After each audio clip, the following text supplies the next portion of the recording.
So how does a billionaire business tycoon / media mogul become such an effective political operator on the world stage? Let's find out together on this, the first episode of Understanding Trump. Step 1.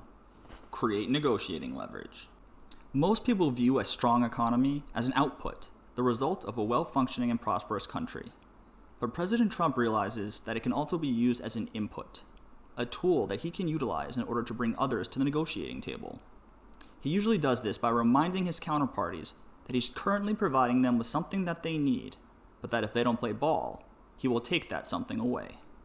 However, instead of communicating this threat in a traditional diplomatic fashion, President Trump announces it very publicly, both on camera and on social media. He understands the power that the media has to influence public perception, because he doesn't just want his counterparties to know about this threat, he wants their constituents to know about it too, because this creates political pressure. And thus, President Trump is able to use his knowledge of the media to convert economic leverage into negotiating leverage. Typically, these threats come in the form of sanctions for hostile foreign powers, tariffs for friendly countries and allies, and reduced funding for organizations such as NATO or the United Nations. And in the case of NATO, this threat alone was sufficient enough to achieve the desired outcome. Step number 2. Make the threat feel both imminent and real. At this point, President Trump establishes the credibility of the threat by introducing something tangible into the equation. For allies, this typically includes implementing a first round of tariffs, and for hostile foreign powers, this usually includes the mobilization of additional military resources into the region. Recently, in the case of Mexico, setting a date for the tariffs alone was sufficient enough to achieve the desirable outcome. Step 3.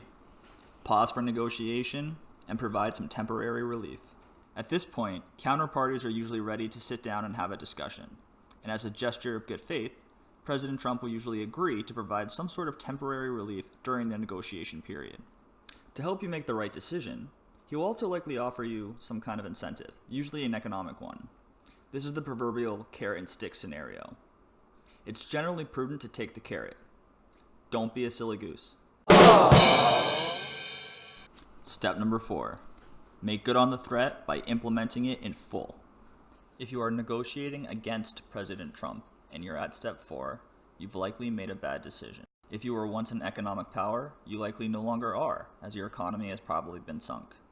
If you were once a hostile foreign power, you likely no longer are, because your navy has probably been sunk. And if you are the Democrats negotiating against President Trump on domestic affairs, you should probably learn some lessons from this. But we will address that in the next video.